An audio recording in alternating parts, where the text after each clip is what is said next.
Rebonjour à tous et à toutes et bienvenue à cette deuxième partie de l'après-midi pendant laquelle je vais vous présenter le corpus de Interforum. Donc je vous fais une petite mise en contexte. Interforum, c'est vraiment un des très très gros joueurs de l'édition francophone dans le monde. Au Canada, ils font le trait d'union entre des éditeurs du groupe Editis. Ils représentent environ 30 maisons d'édition. Donc quand vous allez visiter leur site internet, vous allez voir qu'il y a beaucoup de... Ça répond à une grande variété de lectorats. Il y a différents types d'ouvrages. Il y a vraiment euh, du cartonné, des livres d'éveil, des ouvrages documentaires, des BD. Donc, on va aller explorer un petit peu tout ça ensemble. Juste pour vous donner une précision, à la fin de la présentation, je mettrai évidemment les bibliographies, pardon, en pièces jointes dans le chat. Donc, on va se plonger dans le vif du sujet parce que vous allez le voir, chez Interforum, j'ai beaucoup d'ouvrages à vous présenter. On va commencer tout de suite avec une série chez Minikid. Ici, ça va être des tout cartonnés qui vont apprendre et le français et l'anglais. Donc ça peut être sympa si on est euh, dans un contexte de français minoritaire, puisqu'on a à chaque fois et la traduction française et la traduction anglaise. Donc on va suivre des petits personnages qui vont se retrouver dans des situations euh, très courantes de la vie de tous les jours. Donc on va avoir la présentation, un jour avec moi, a day with me, bonjour, good morning. On a des illustrations super modernes, un graphisme assez ludique. On va se brosser les dents, donc on a vraiment le petit principe d'un imagier. Et puis, on va se plonger dans différents univers. On a la toilette, on a l'école, on a le parc, le dîner. Donc, à chaque fois, on va à la découverte d'objets quotidiens. Dans cette série-là, on va avoir ma journée, on va avoir mon monde. On a aussi mes chiffres et mes couleurs. Donc, c'est édité chez Minikids, comme je vous disais. Ici, on explore la famille, mes amis, hop, mon anniversaire. Donc voilà, ça, en préscolaire ou pour l'apprentissage de l'anglais dès le primaire, c'est assez sympa. Ensuite, on va chez Nathan avec la série questions-réponses. Ça, c'est à partir de 2 ans. On est encore sur du tout cartonné, puis on va aller vraiment poser donc les premières questions un petit peu philosophiques. Donc pourquoi le bébé ne sait pas marcher? Parce qu'il est encore tout petit, il va grandir et apprendre à marcher, à parler, à aller sur le pot et à faire plein d'autres choses tout seul. Donc là aussi, on est dans un principe d'imagier. On va aller dans des situations de la vie courante. C'est quoi les dents de lait? Que fait-on à l'école? Quand est-ce qu'on est grand? Pourquoi le bébé marche-t-il à quatre pattes? Donc voilà, toutes les questions que se posent les tout petits. On a, dans cette série, on a Je grandis, on a aussi Je mange de tout, on va avoir aussi Le train, Bienvenue bébé, Le chantier, Les pompiers, Les émotions, Les dinosaures, Les animaux à la ferme. Donc voilà, une grande série euh, de d'apprentissage et d'introduction. Donc pourquoi je mange de tout? Pourquoi faut-il manger des légumes? Où va ce qu'on mange? Donc première leçon un petit peu d'anatomie. Pourquoi il faut boire de l'eau? Et puis un petit chercher-trouve pour finir la lecture. Donc voilà, série, mes premières questions-réponses. Ensuite, je vous emmène chez Grund Québec. Grund Québec, c'est une nouvelle branche des éditions Grund qui ont adapté un... Oui, c'est vrai, il y a peu de diversité dans les illustrations de Je mangeais, je grandis. Ici, dans Un monde en couleurs, donc comme je disais, c'est une branche de Grund Québec avec vraiment des écritures québécoises qui sont conçues par des pédagogues ou des influenceurs, donc des personnalités bien connues ici. Ici, on va aller à la rencontre de Mimi, qui est assez silencieuse, qui se sent pas forcément très à l'aise en classe. Entre ses cours de mathématiques et ses pratiques de soccer, elle ne se sent pas vraiment à sa place à l'école. Elle a souvent la tête dans les nuages, puis elle rêve seulement d'une chose, Mimi, c'est de danser. Donc, on le voit, elle est un petit peu gauche, elle n'est pas très habile. Et puis, un jour, elle va passer de l'autre côté du miroir, et puis elle va pénétrer vraiment dans un univers magique. Hop, voilà. Donc, elle passe de l'autre côté du miroir. Et puis, elle se retrouve dans un événement, dans un monde un petit peu magique où elle va rencontrer, par exemple, un castor qui lui dit que lui, il construit des ponts et il assemble nos maisons. Il y a l'oiseau qui a un chant mélodieux qui accompagne les travailleurs. Donc, chacun a son rôle, chacun a sa place dans le monde. Il y a l'abeille qui, grâce au travail d'équipe, fait du miel. Et donc, elle va vraiment partir à la découverte de ce pourquoi elle est là. Ça met en lumière un petit peu différents types d'intelligence et différents types de personnalités pour vraiment inviter l'enfant à s'écouter, à se découvrir. Mimi, elle va découvrir que elle pense vraiment être faite pour la danse. Elle va en parler à ses parents. Euh, hop, et puis voilà, donc il y a beaucoup de bienveillance, de tendresse dans ce roman-là. C'est un peu une invitation à trouver ses propres couleurs, voilà, trouver ce pourquoi on est là. C'est écrit par Raphaël Roy. Raphaël Roy, c'est une autrice, compositrice, interprète, créatrice de contenu. Elle est passionnée par la musique. Donc voilà, c'est assez sympa dans les nouveautés de Ground Québec, plutôt pour les petits. Toujours chez Ground Québec, on va avoir Petite loutre en cavale. Donc ici, on va à la rencontre de Maxence et Léandre. C'est deux petits loutrons qui sont adorables. C'est vraiment des illustrations à croquer. Et puis, c'est des jumeaux qui sont un petit peu trop... ils sont un petit peu curieux, ils sont un petit peu turbulents. Donc, un soir, ils décident d'aller explorer la forêt pour aller découvrir ces mille et un secrets. Au fil de leur voyage, ils vont découvrir plein d'éléments. Donc, ici, ils découvrent des pommes. Donc, on dit que les loutres sont hautes comme 3 pommes. Ensuite, leurs parents ont eu 4 enfants. Donc, à chaque fois dans le récit, on va mettre en parallèle un chiffre et puis les illustrations. Donc, ça permet vraiment d'apprendre à raconter. On a des petites découvertes. Toujours ce principe-là d'aller chercher les 8 paires précieuses. Donc, on a un petit peu le principe d'un chercher-trouve à découvrir avec les plus jeunes. Le niveau de vocabulaire est très accessible. Donc voilà, une petite histoire de curiosité. C'est un conte assez bienveillant pour l'heure du dodo qui va accompagner l'enfant dans un petit moment relaxant et tout tendre et tout doux. Donc voilà, ici c'est écrit par Luz Rose Lévesque, c'est une journaliste de formation, elle est blogueuse, maman de 4 enfants, donc grande habituée du monde de l'enfance aussi. Ensuite, je voulais vous présenter une série qui est vraiment un classique chez Grund. Glouton, j'imagine qu'il y en a qui connaissent déjà bien ce personnage-là. Donc le glouton, c'est un croqueur de livres. Au fil des pages, il grignote un trou à chaque fois pour s'enfuir du livre. Donc ça commence comme ça. Voici l'histoire d'un petit monstre qui s'appelle Glouton. Ici, on a un système vraiment super ludique de mise en page. On va avoir des trous dans les pages, qui se passent un petit peu comme à l'inverse du pop-up. Des illustrations super dynamiques, super éclatées.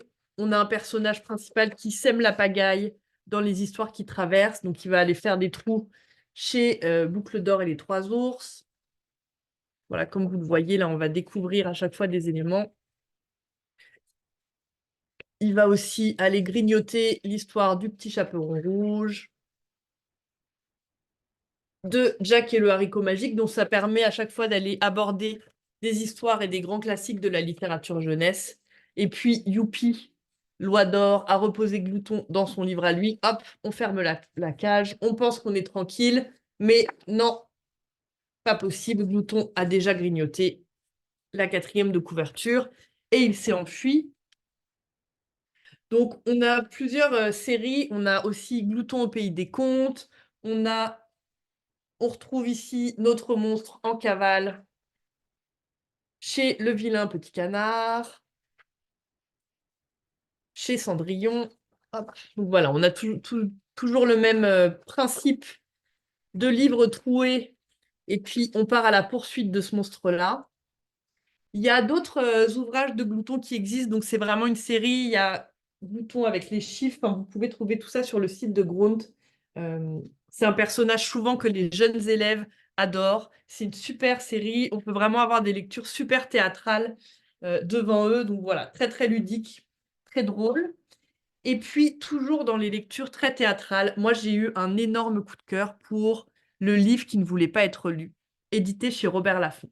Ça aussi, c'est une série, il y a un deuxième avec Le livre qui ne voulait vraiment pas être lu.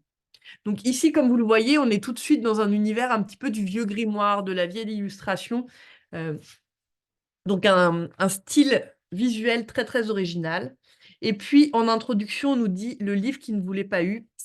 Lire l'histoire d'un livre qui ne veut pas être lu peut se révéler très difficile, voire quasiment impossible. Vous feriez peut-être mieux d'en choisir un autre. Donc voilà, on est tout de suite dans un univers un petit peu mystérieux. Ça commence comme ça. Il était une fois un enfant qui n'arrivait pas à dormir. Il demanda alors à une grande personne de lui lire un livre. La grande personne répondit avec plaisir. Elle allait le regretter, car l'enfant avait déniché un livre très particulier, un livre qui ne voulait pas être lu, et qui faisait tout son possible pour mettre des bâtons dans les roues des lecteurs. L'histoire de ce livre commence maintenant. Attention, accroche-toi bien, c'est parti. Dès la première page, le livre se transforma en volant. La grande personne dut se mettre à conduire. Vroom, vroom. La grande personne tourna à droite, puis à gauche. Tut, tut, dit la grande personne en appuyant sur le klaxon. Voilà, ils étaient arrivés. Mais là, de nouveaux mots firent leur apparition dans le livre. Des mots que personne n'avait jamais entendus auparavant. Il devint soudain très difficile de lire le livre. Il y avait par exemple un crapon qui fantait des darfouilles. Des darfouilles, vraiment? Oui, des darfouilles. Jamais la grande personne n'avait vu un livre aussi saugrenu. La grande personne jeta un coup d'œil à l'enfant pour voir s'il s'était endormi. Non. Bon, il n'y avait plus qu'à poursuivre la lecture. Quand le chien eut avalé les trottettes, il voulut se louper de la monfiture. Ils eurent de la monfiture plein la flurbe. S'agluficotèrent et s'embarboufifèrent. Abracadabro, flugibarbouf, patapouf, pip pip, youpla, galip, frite tout plat. La grande personne poussa un profond soupir. Soupir. La grande personne se dit qu'elle aurait préféré lire un livre ordinaire avec des mots ordinaires. Bref, un livre qui voulait bien être lu. C'est alors que le livre se changea en aile. Il se mit à flip-flapper comme un oiseau. Il dut l'attraper pour l'empêcher de s'envoler par la fenêtre. Flap, flap, au secours! La grande personne dut s'allonger sur le livre et compter jusqu'à 10. Puis elle regarda si le livre avait arrêté ses bêtises. Pas du tout. Car alors, le texte se mit à rétrécir, rétrécir et encore rétrécir. C'est à peine si on parvenait à lire le texte. Il fallait coller ses yeux à la page. On n'a vraiment pas l'air malin quand on lit comme ça. C'est alors que le texte se mit à grandir, grandir, grandir et grandir encore. Et grandir. Et le livre, tu te calmes tout de suite. Tout d'un coup, apparut une image de lapin qui n'avait rien à voir avec la choucroute. Coucou, dit la grande personne au lapin. Ah ah, la grande personne était tombée dans le piège. Ce n'était pas un vrai lapin, c'était juste une image. Gousi, gousi, dit la grande personne en caressant l'image du lapin. Puis la grande personne chuchota le nom du lapin à l'oreille de l'enfant, si bas que personne ne l'entendit. Ensuite, il était écrit que le livre était terminé et qu'il était totalement défendu de continuer à tourner les pages. Mais la grande personne et l'enfant le firent quand même. Alors le livre commença à se refermer. Oh non, non, le livre se referme, retiens-le, retiens-le. La grande personne dut retenir le livre si fort pour qu'il ne se referme pas. Allez, encore un effort. Bref, c'est comme ça à toutes les pages. On a vraiment des bâtons dans les roues. On va avoir des grands coups de vent. On va avoir un terrible serpent. On a des lettres qui se transforment, les lettres U qui se transforment en R. Et puis enfin, après l'image d'un chapeau, une fois que la personne se fut donné beaucoup, beaucoup de mal, se fut creusé la cervelle, remué les méninges, eut chanté, soufflé, lu, conduit, et se fut encore donné du mal, l'enfant dit, bon maintenant, je veux dormir, bonne nuit. Et la grande personne dit, bonne nuit mon trésor. Et le livre était fini. Non, le livre n'était absolument pas fini. Haha, on les a bien eus. Là encore, on a un livre qui se met à courir, qui essaye d'hypnotiser l'enfant, et puis à la fin, Puis la grande personne dit à l'enfant, non, n'oublie pas que tu es formidable, l'avenir t'appartient, je t'aime, dors bien, bisous. Et on continue vraiment la lecture théâtrale juste à la fin avec une fois l'enfant endormi, la grande personne cacha le livre pour que l'enfant ne le retrouve pas le lendemain soir. L'avenir nous dira bien ce qui arriva. Donc voilà, des jeux de typographie, quelque chose de très très théâtral et dynamique et très drôle euh, à lire en imitant plein de voix, en mimant. C'est assez rigolo. On passe ensuite dans la catégorie des albums illustrés, mais à vocation documentaire. Là, je vais vous emmener sur une grande, grande série chez la maison d'édition Nathan. Vous allez voir, Nathan, on a des livres pour toutes les découvertes, pour tous les âges. Donc ici, on va vraiment aller à la découverte des pays, des civilisations, euh, des animaux, de la science et de la technologie. On commence par un voyage en Afrique avec Afrique, le continent des couleurs. Ici, on va partir en voyage sur le continent des couleurs. Donc, on va aller vraiment dans plein d'endroits différents. On part au Maroc, en Algérie, en Libye, en Éthiopie. Et puis, c'est un grand format. Donc, c'est un livre qui est assez sympa à lire de loin avec les classes. On est dans un univers coloré et visuel extrêmement fort. À chaque double page, donc comme je le disais, on part dans un lieu euh, iconique de l'Afrique. Donc ici au Maroc, on va nous parler de la Médina de Fès, du thé à la menthe, du couscous, des tatouages au henné. Donc on part à la découverte de différents rites, de différentes coutumes, et puis aussi de différentes personnalités et de lieux iconiques. C'est dessiné à l'aquarelle, je pense, c'est vraiment magnifique. On a vraiment une grande intensité des pigments. Ici, le Sahara, l'Égypte, où on part à la découverte de Toutankhamon, de différents pharaons, des pyramides de Gizeh. Ici, en Éthiopie, avec Rastafari. Donc, on a vraiment un espèce de carnet de voyage, une fenêtre ouverte sur vraiment la beauté du continent.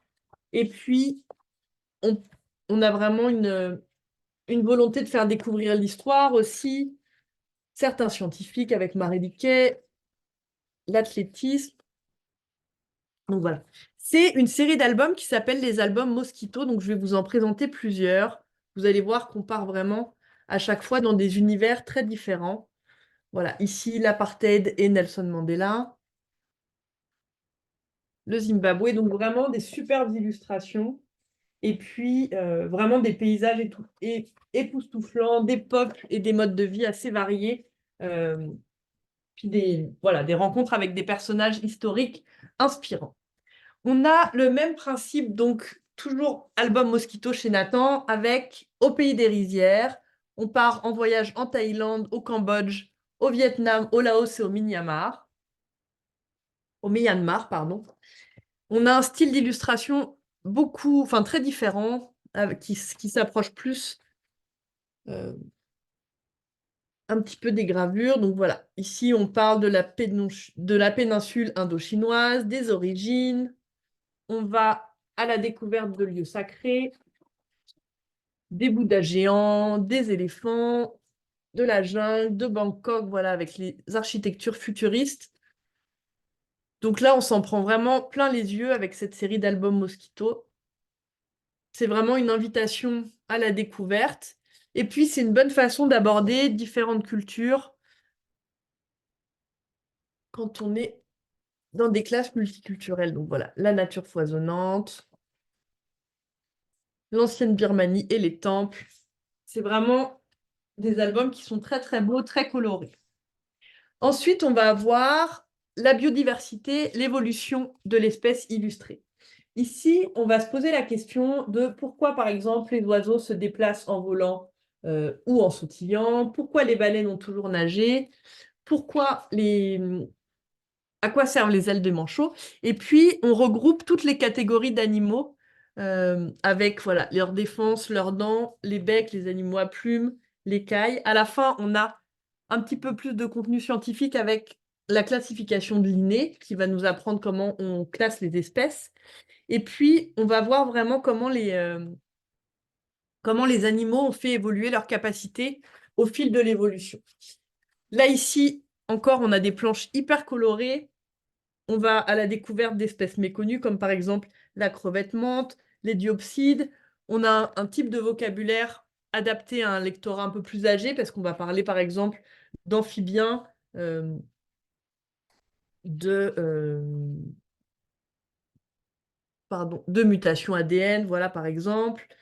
On a des informations sur les termites, sur plein de types d'espèces qu'on connaît mal, sur la généalogie. Voilà, c'est des planches qui sont assez marquantes visuellement. Moi, il y a une planche que j'adore, ouais, celle des plumes.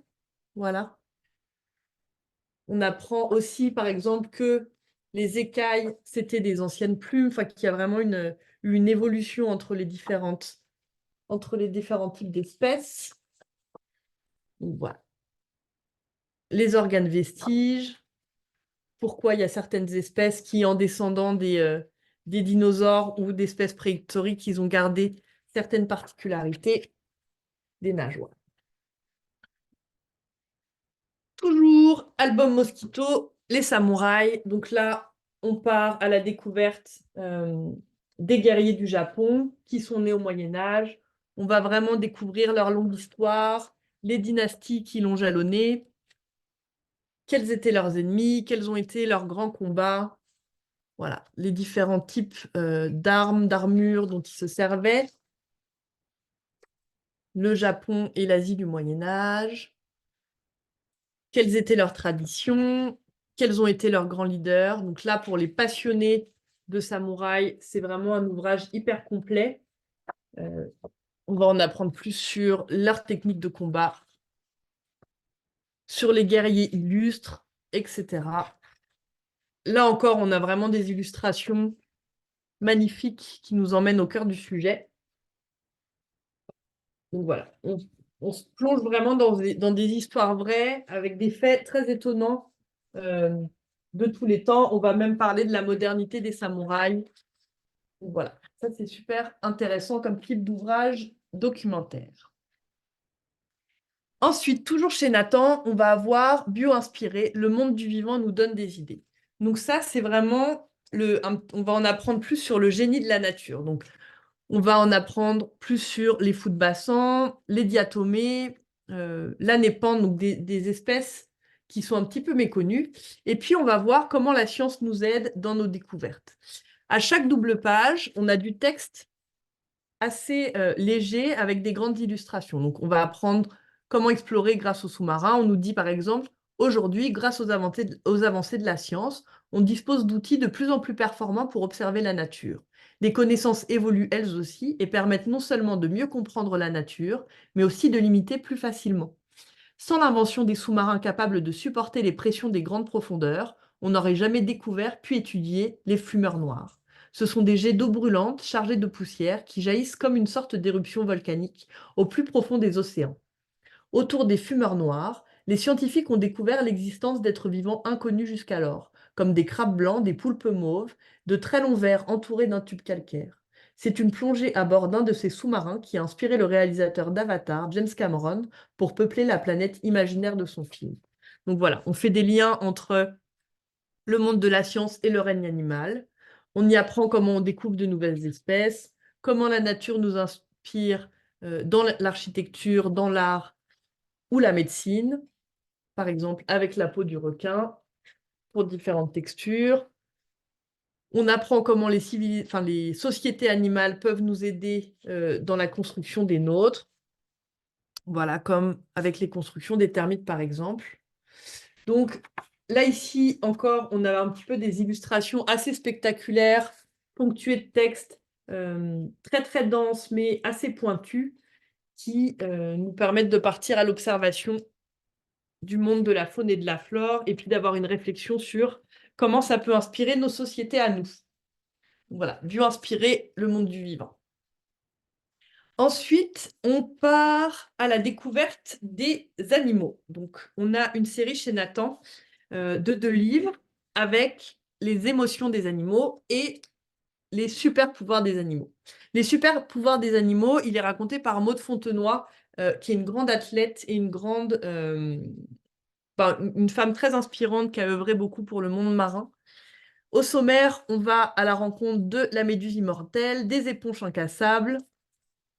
Voilà, on a un portrait de Maud Fontenoy en entrée. Hop. Là encore, des superbes illustrations avec, à chaque fois, on a un petit portrait condensé des animaux avec, pardon, les espèces, la taille, l'habitat, les particularités. Donc voilà, on a des illustrations assez scientifiques. Et puis, ce que j'aime bien dans cet ouvrage-là, c'est qu'à chaque fois, on a le mot de Maud, donc, qui va nous rappeler, par exemple, euh, des informations sur les cousines, leurs chimères, quand on parle euh, des murènes. On a des petites parties en BD qui sont assez intéressantes. La baleine au grand cœur. Voilà, on part à la découverte aussi de scientifiques. Donc voilà, super intéressant. Et puis, on a le même principe avec les émotions des animaux. Donc, dans les émotions des animaux, on va à chaque fois avoir une double page dédiée à comment une émotion se transmet, en tout cas se décline dans les comportements de différentes espèces. Et puis, à chaque fois, on a une petite BD dans laquelle on va décliner les situations et les illustrer.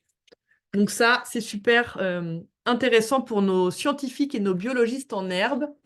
Voilà, on va avoir le dégoût chez les éléphants, chez les singes. On nous dit à chaque fois que dit la science aussi, donc ça permet vraiment d'aller travailler le côté documentaire et scientifique. Et puis, on va nous aider à comprendre tout ce qui se passe dans la tête et dans le cœur de nos amis les animaux à travers toute la gamme des émotions. Donc voilà, toujours chez Nathan. Ensuite, il y a une série que j'aime bien et qui est assez particulière, qui s'appelle Professeur Albert présente. Ici, c'est assez particulier puisqu'on va être dans des illustrations qui, a priori, sont assez enfantines, pardon. Sauf que on va quand même nous parler des lois de la relativité et du professeur Einstein. Donc, comme je le dis, pour moi, il y a un peu un paradoxe ou un contraste entre le style graphique et le sujet abordé. Et ça peut être super intéressant quand on s'adresse à des scientifiques en herbe. En introduction, on nous fait un petit portrait d'Albert Einstein. On nous dit, on sait tous instinctivement que ce que sont l'espace et le temps. Pourtant, avec sa théorie de la relativité, Albert Einstein a révolutionné notre façon de voir ces deux notions, qui sont simples et fascinantes à la fois. Quand il était adolescent, Einstein se demandait souvent pourquoi des notions comme l'espace ou le temps, parfaitement comprises par les autres, continuaient de lui trotter dans la tête. Et c'est en se questionnant à leur sujet et en y réfléchissant longuement qu'il finira par mettre au point sa théorie du temps et de l'espace, appelée théorie de la relativité restreinte. Elle est dite restreinte parce qu'il élaborera plus tard la théorie de la relativité générale, qui, elle, prend en compte la gravité. Tout d'abord, pour comprendre la théorie de l'espace-temps, on doit savoir à quoi correspond vraiment chacune de ces deux notions, l'espace et le temps. Cela nous aidera aussi à saisir ce que sont les mouvements, la vitesse et pourquoi la vitesse de la lumière est si spéciale. Ensuite, comme Einstein, quand on aura tout clarifié, on pourra comprendre le monde du point de vue de la relativité. On découvrira alors que certaines choses qui semblent parvenir tout droit de la science-fiction existent réellement. En route pour cet incroyable voyage. Donc voilà, déjà en introduction, faut quand même être bien accroché parce qu'on sent qu'on va dans un sujet très pointu. On va nous parler du temps, de la mesure du temps, donc de la journée, des minutes. On va nous parler des différents types d'horloges et d'outils de mesure de temps, de la vitesse, voilà, de la vitesse de la lumière. Donc avec à chaque fois des explications très très denses, mais des illustrations qui nous trompent presque, qui nous font penser qu'on est dans un sujet léger. Voilà. Le voyage du muon, la relativité, les protons, etc. Donc, on va quand même s'adresser à un lectorat 11-15 ans, je dirais, euh, avec en tout cas un vocabulaire graphique qui a l'air plus jeune. Le même principe ici pour l'astrophysique. Dans la même collection, on a aussi la physique quantique. Voilà. Et la relativité. Donc, quand même une collection pour des sujets assez précis et assez profonds. Ensuite, on continue avec les documentaires chez Nathan, avec une série qui s'appelle La science est dans. Donc, ici, je vous présente La science est dans l'œuf, mais vous avez aussi La science est dans le citron, La science est dans le sel, La science est dans le vinaigre. On a ici une série qui va s'adresser aux lecteurs. Ils disent à partir de 4 ans, mais moi, je trouve qu'à partir de 5-6 ans, pour vraiment faire les expériences en classe, c'est un petit peu plus réaliste. On va faire la connaissance avec la forme de l'œuf. Donc voilà, avec l'ovale, avec la matière, avec la texture. Et puis, on va avoir des formes de coupe. Moi, ce que j'aime bien avec cette série, c'est qu'on va prendre des aliments et des éléments qu'on a tous dans la vie de tous les jours et qu'on va vraiment pouvoir partir dans la découverte scientifique de leurs propriétés. Donc voilà, à chaque fois, on parle de leur masse, comme je le disais, de leur poids dans l'eau. On va voir comment ça se comporte si on met de l'eau, si on met du sel, si on plonge l'œuf dans un gobelet et qu'on attend, les différents types de cuisson. C'est hyper ludique. Moi, j'adore les illustrations qui mélangent un petit peu les photos et le crayonné. Et puis voilà, quelques petites recettes de mayonnaise, de blanc en neige. Donc voilà. Ça, c'est toute une collection aussi qui est assez sympa. Euh, les ouvrages dont je vous parle, là, je me dis, le professeur Albert aussi, c'est quand même des ouvrages qui peuvent très bien se glisser, par exemple, quand on fait des semaines thématiques, par exemple pour la semaine de la culture scientifique à l'école, ou des choses comme ça. Ensuite, toujours chez Nathan et dans les documentaires, il y a une série que j'adore qui s'appelle Philos enfants. Philos enfants, pardon. Il y a un petit jeu de mots dedans. Ici, on est sur un lectorat à partir de 7 ans. On va avoir c'est quoi les sentiments, c'est quoi la peur, c'est quoi la liberté et c'est quoi la vérité. Ici, on va vraiment avoir, au fil du livre, on va poser 6 grandes questions sur la vérité pour dialoguer, pour réfléchir, pour se poser des nouvelles questions et puis trouver les réponses en soi. On est vraiment sur l'apprentissage du libre arbitre. Donc ici, par exemple, comment sais-tu que quelque chose est vrai? Alors, comment je sais que quelque chose est vrai? Je sens la fleur, je la vois, je la touche, je sais qu'elle est vraie. Oui, mais peux-tu sentir et toucher tout ce qui est vrai? Peux-tu sentir, voir et toucher une chose sans savoir ce qu'elle est? Faut-il être électrocuté pour savoir que l'électricité est vraie? Une fleur en plastique est-elle fausse? Donc, à chaque fois, on a plusieurs niveaux de réflexion. On va plonger vraiment dans l'élaboration de ce que c'est qu'une thèse, de ce que c'est qu'une hypothèse. On va déconstruire un petit peu les mécanismes de la pensée qui pourraient être les premiers.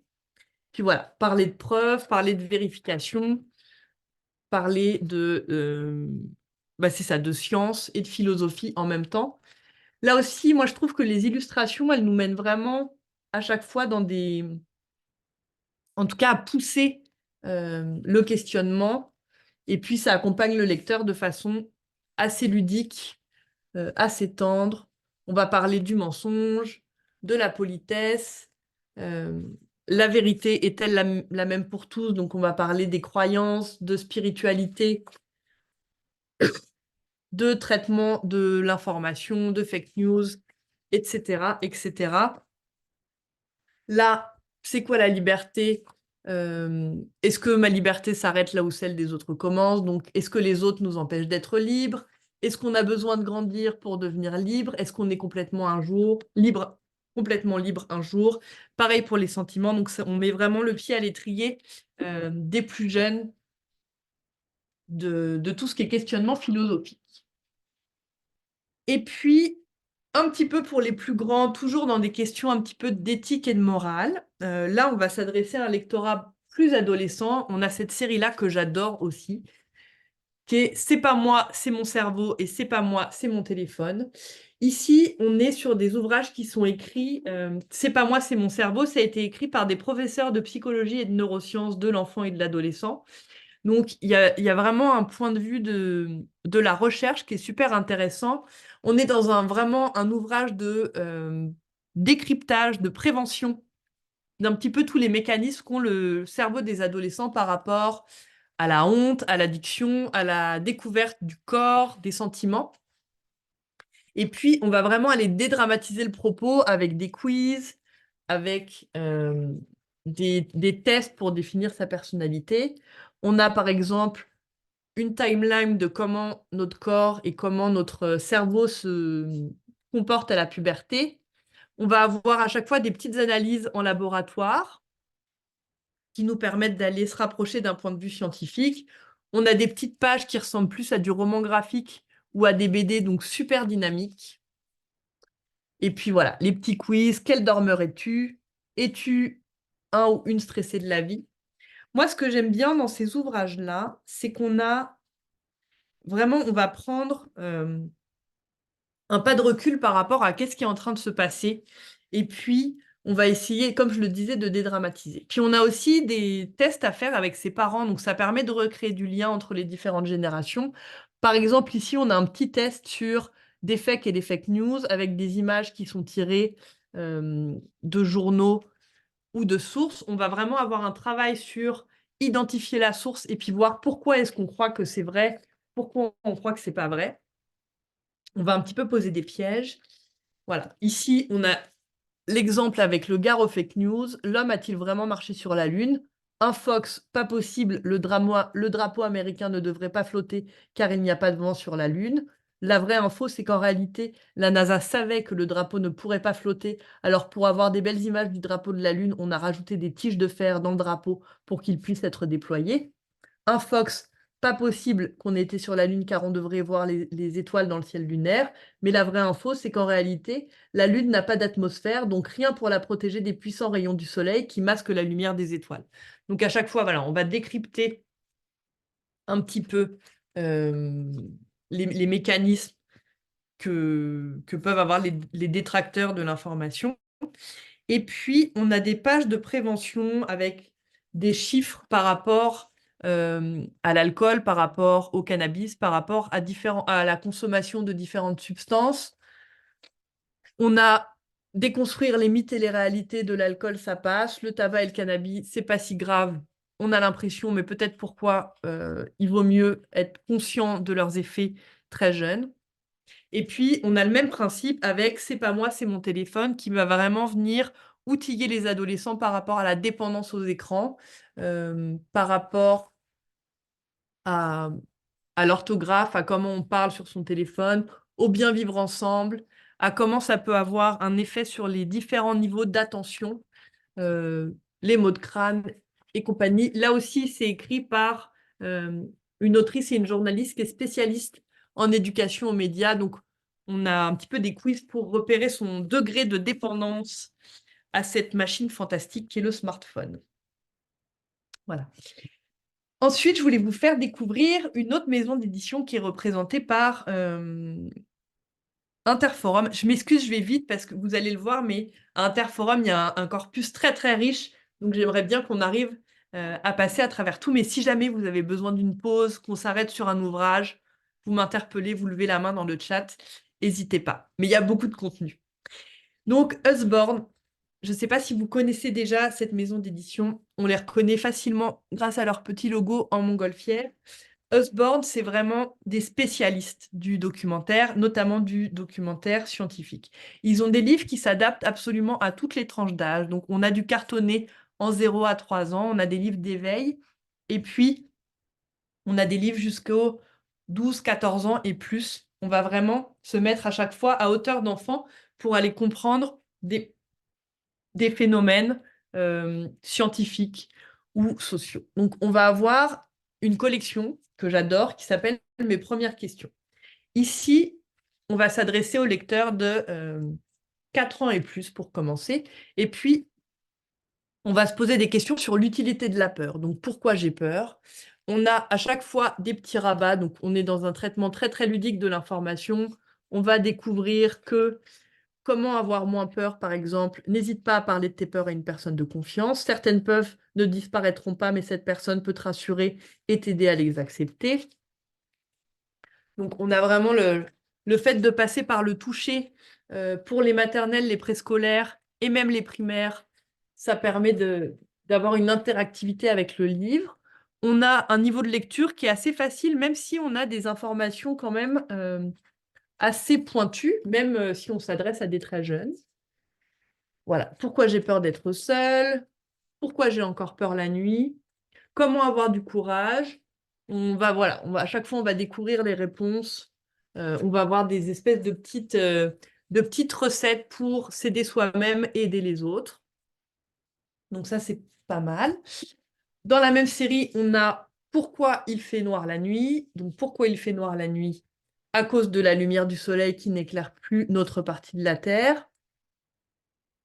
Pourquoi la nuit suit-elle le jour? Donc quand même avec des mises en situation. Voilà. Pourquoi il fait nuit plutôt en hiver? Pour parler des saisons, de l'orientation de notre planète, des différents hémisphères. Pourquoi l'obscurité fait parfois peur? Donc, on peut rejoindre le pourquoi j'ai peur pour les gens qui ont peur du noir. Voilà, la Lune, c'est quoi? On va aborder la question du satellite de la Terre. Qu'y a-t-il d'autre dans le ciel nocturne?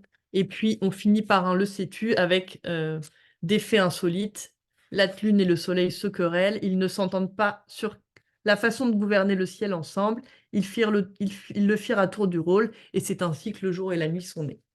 Donc, voilà. Pour les un peu plus vieux, on a une collection qui s'appelle Les Petits Curieux chez Usborne. Donc, à chaque fois, comme je vous le dis, hein, je vous présente des collections là, mais ça va aller explorer une quantité de sujets extrêmement vastes. Donc, les petits curieux, volcans et séismes. Ici, on retrouve le système des rabats à soulever. On est dans un niveau de vocabulaire un petit peu plus élaboré. Donc voilà, on va parler de séismes, de volcans, de magma, de plaques tectoniques, d'échelle de Richter. On va voir comment les villes et leurs architectures sont conçues pour réagir et se protéger contre ça dans certains secteurs géographiques. On va parler des tsunamis. Voilà, ici on a des coupes du noyau terrestre et du volcan. On nous parle de lave, de magma, d'éruption. Voilà, on a aussi les volcans sous-marins et les geysers.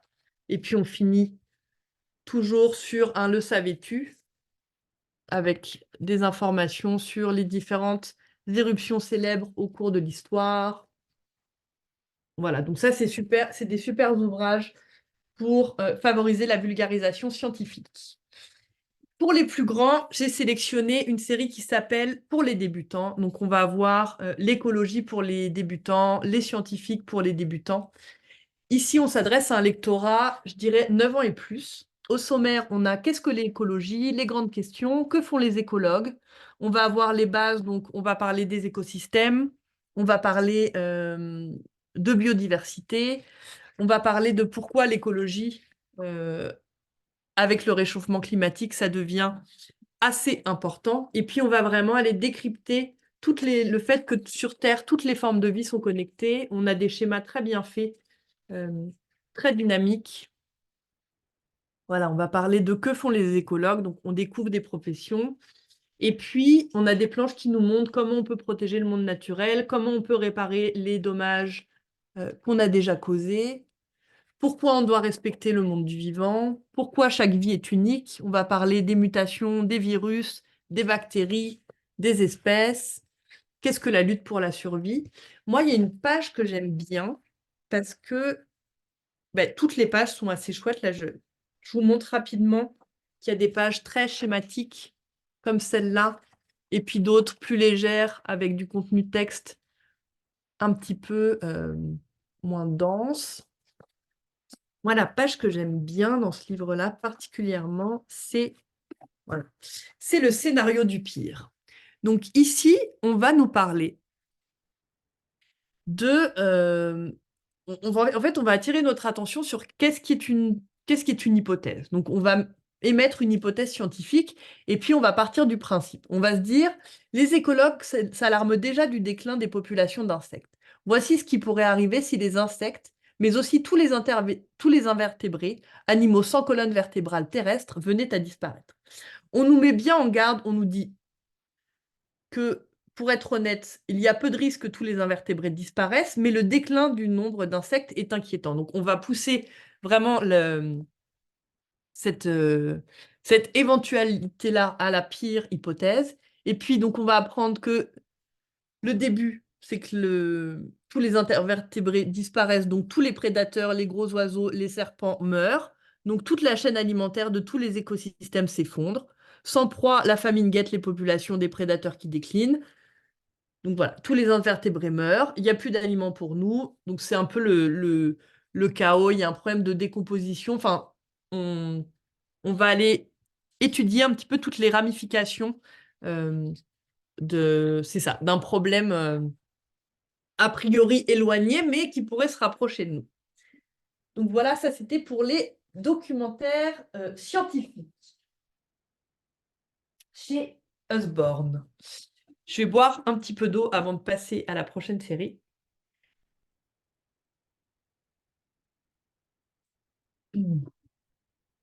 Voilà. Alors ensuite, j'ai sélectionné quelques premiers livres et premiers romans pour les jeunes lecteurs. On va commencer par vraiment première année de primaire, premier cycle, avec la série Petit Détective chez École Vivante. Donc Petit Détective, c'est une série qui a été créée par une enseignante. Vous le voyez, à chaque fois, on a le niveau sur la tranche qui permet, là encore, de bien nous renseigner sur le degré d'autonomie de lecture de nos élèves. Voilà. Ici, on va retrouver Lulu et Elliot à chaque fois. On a deux personnages très mignons. Lulu, c'est le petit chat, Elliot, le petit lapin. Et puis, on va les suivre dans leurs aventures. Donc, vous le voyez, les typographies sont très grosses. Les illustrations aident bien à la compréhension. Mardi, il y a le carnaval. Elliot se prépare. Il attrape le pyjama gris. Puis, la culotte avec S écrit dessus. Donc, on va attirer l'attention des lecteurs sur les lettres. Hop. Voilà. Comme première lecture, c'est très facile. On lit, on comprend en s'amusant. C'est une série très sympa. On va retrouver Elliot et Lulu dans Mystère au château. Ici, on les suit dans une petite énigme. Ce que j'aime bien dans cette série-là, c'est qu'à la fin, on va avoir quelques jeux qui vont permettre de valider la compréhension des élèves. Voilà, des jeux de graphie en reliant les points, des chercher-trouve, des 8 différences. Et puis, on va même aller explorer les mathématiques. Donc, c'est des ouvrages assez complets pour être dans la pédagogie de la lecture. Donc, voilà, à la fin de Petit Détective au carnaval, il y avait aussi des petites activités que je ne vous ai pas montrées. Donc, voilà, vous voyez qu'il y a quand même, c'est des outils tout clés en main pour aller plus loin avec nos jeunes lecteurs.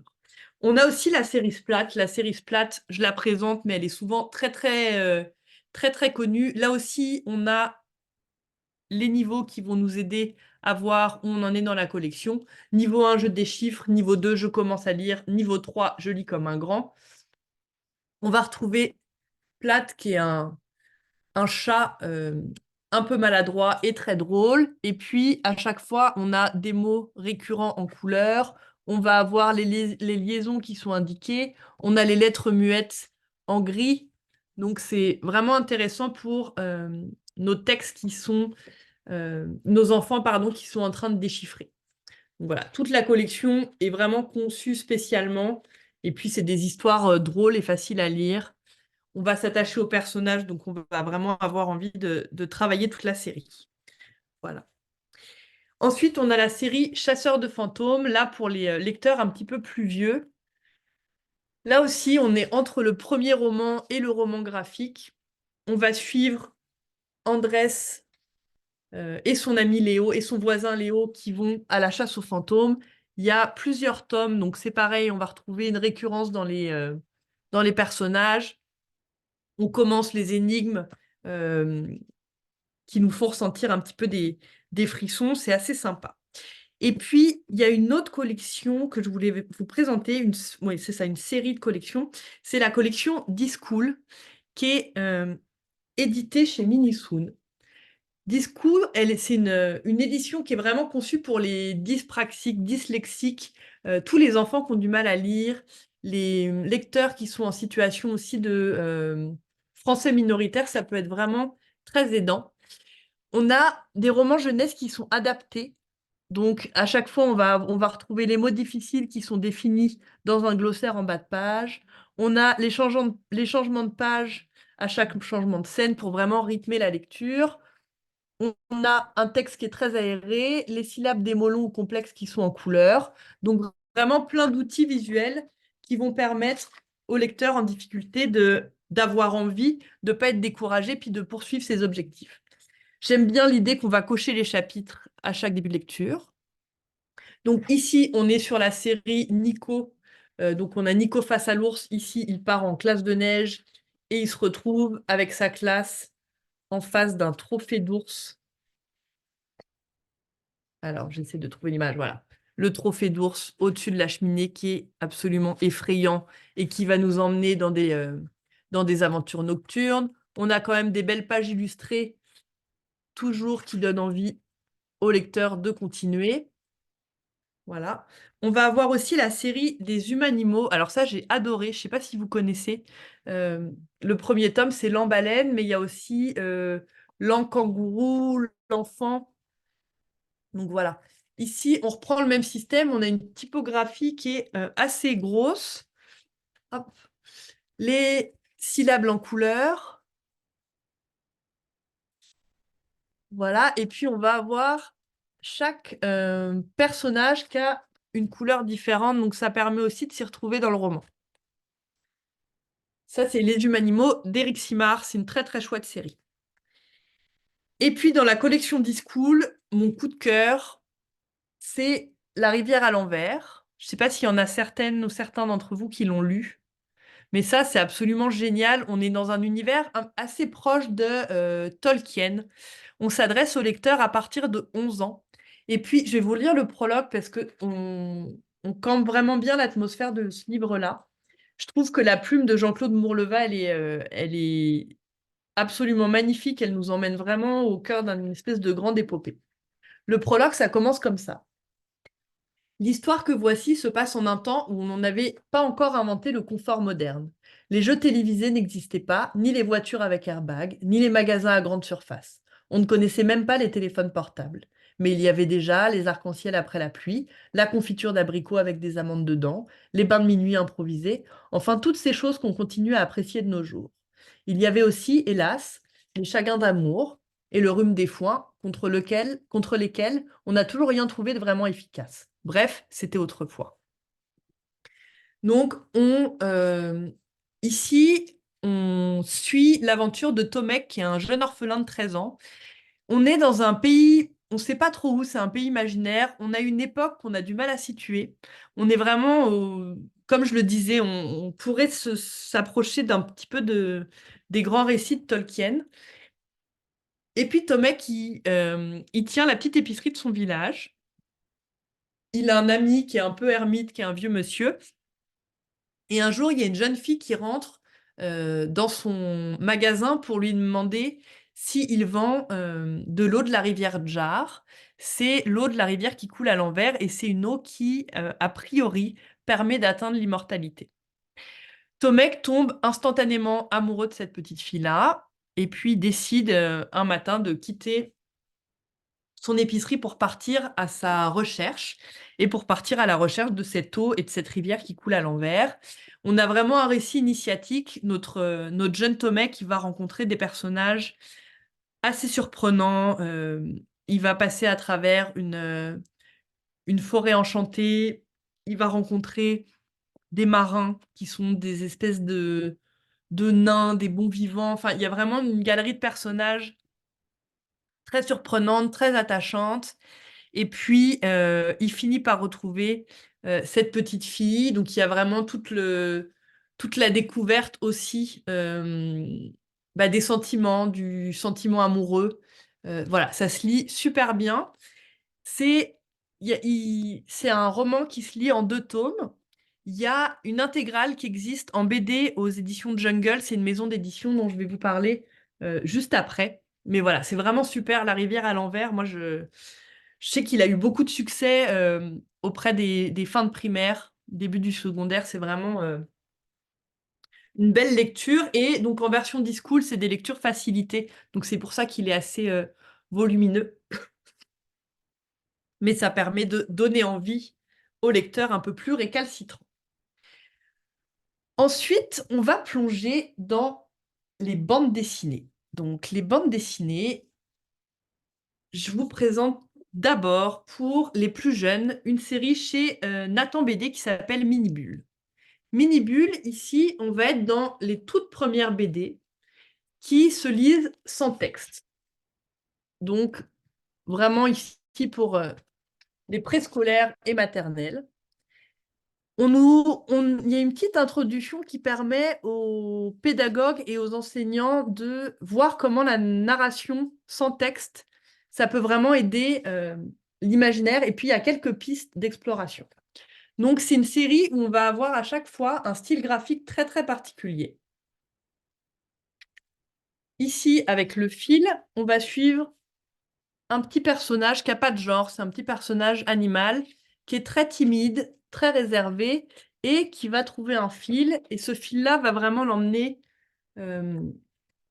vivre quelques aventures. Ça va l'emmener à la rencontre du monde extérieur, au contact d'autres personnes.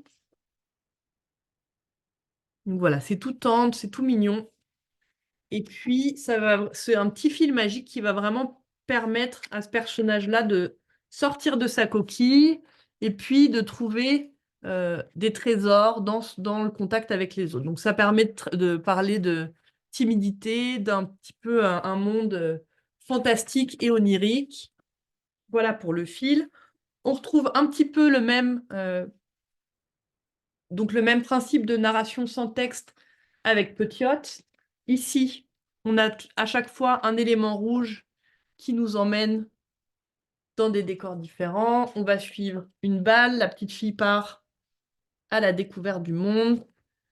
C'est très imaginaire. Voilà. Avec des univers visuels singuliers à chaque fois. Ici, Coco et Moumouche, on suit les rivalités d'un loup qui est en train de construire une tour avec un jeu de construction. Et puis, on a une mouche qui va venir l'embêter, hop, et lui causer des ennuis. Et puis, finalement, ils vont réussir à cohabiter. Et puis, la mouche va venir l'aider à construire sa tour en emmenant les éléments en volant. Voilà, c'est un petit récit de coopération. Une quatrième avec la lettre de minuit. Ça, c'est une BD super poétique en forme de conte, un petit peu randonnée. On va parler des thèmes du partage, de l'amitié. Donc ça peut être intéressant pour des très jeunes, mais aussi pour les premiers cycles du primaire, parce qu'on peut leur dire, allez construire les dialogues, allez travailler le texte de ces images-là, et puis du coup, on peut inventer une BD en coopération autour des images. Et puis, c'est quand même une série où il y a beaucoup d'exemplaires et de thématiques, donc ça permet d'aller travailler différents types d'intérêts avec les élèves.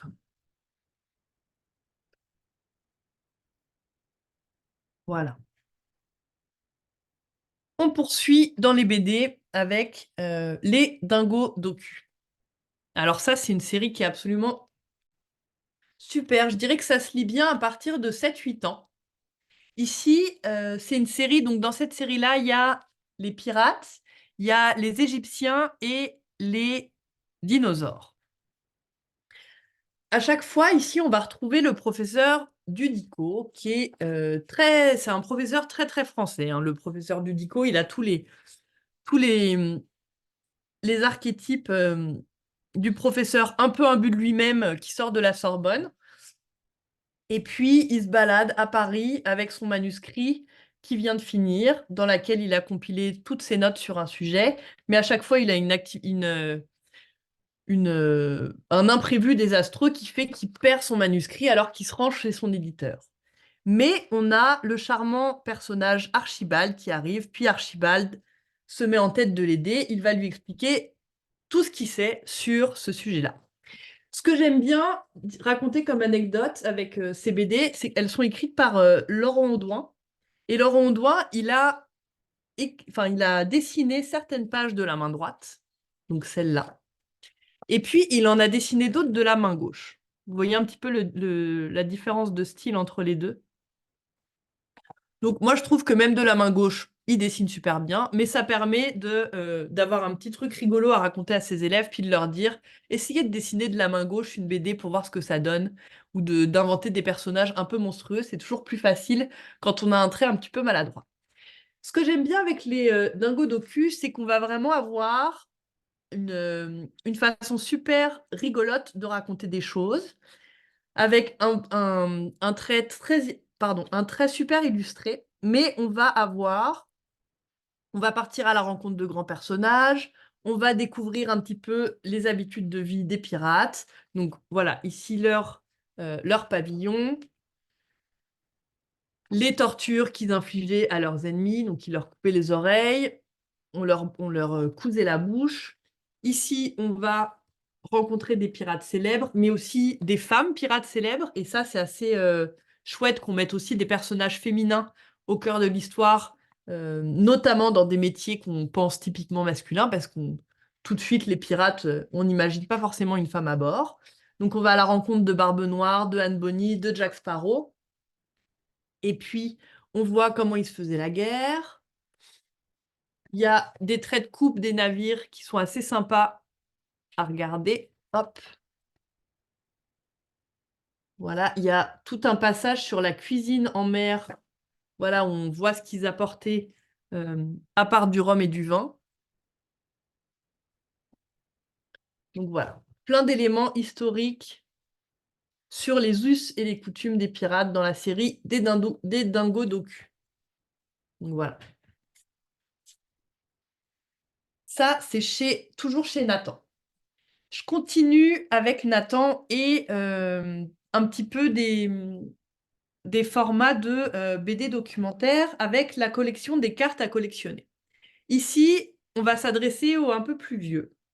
On a une série sur des grands découvreurs et puis on reprend un petit peu la collection des albums Mosquito dont je vous ai parlé tout à l'heure.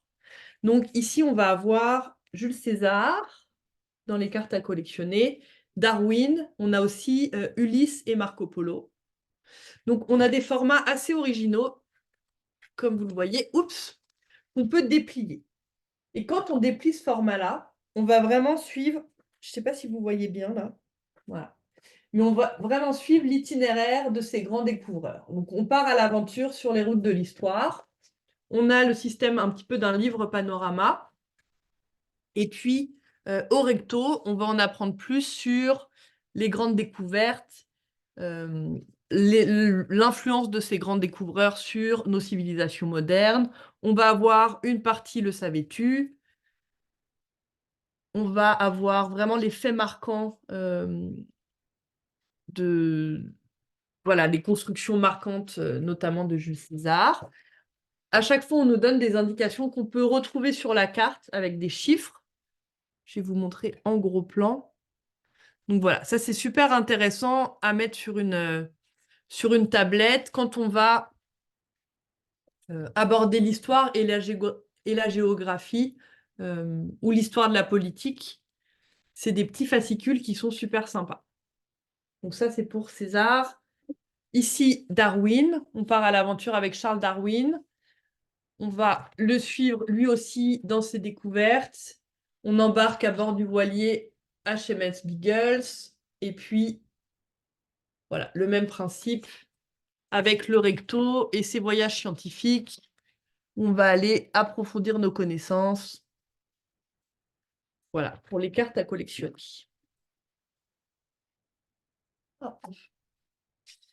On a ensuite, mais c'était qui Charles Darwin, donc toujours dans les BD documentaires. Ici, c'est la maison d'édition Doc Doc. On va avoir Darwin, on a aussi Marie Curie et Picasso. Donc, on part à la découverte de grandes figures de la science et de l'art avec un traitement BD assez marrant. On va voir comment Charles Darwin a défendu ses théories révolutionnaires. On va voir qui il était dans son enfance, comment il a découvert et classifié de nouvelles espèces. pourquoi il avait la science dans le sang, parce qu'on aborde sa généalogie avec des illustres figures de la science de l'époque. On nous parle de paléontologie. Les textes sont assez courts, puis ce que j'aime bien vraiment, c'est qu'on a une mise en page, là encore, très très alléchante pour les jeunes lecteurs, qui se rapproche un petit peu de la BD, du roman graphique. Donc ça, c'est assez sympa. Et puis, on continue à la rencontre de personnalités inspirantes avec, là, on quitte les éditions Nathan et on va rentrer chez les éditions Jungle, par exemple. Alors, juste une petite parenthèse sur les éditions Jungle.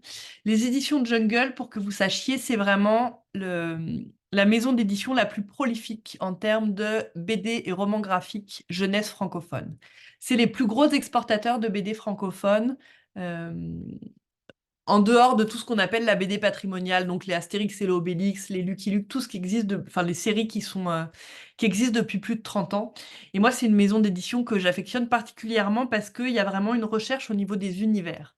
Donc, ils vont proposer des univers graphiques très très forts.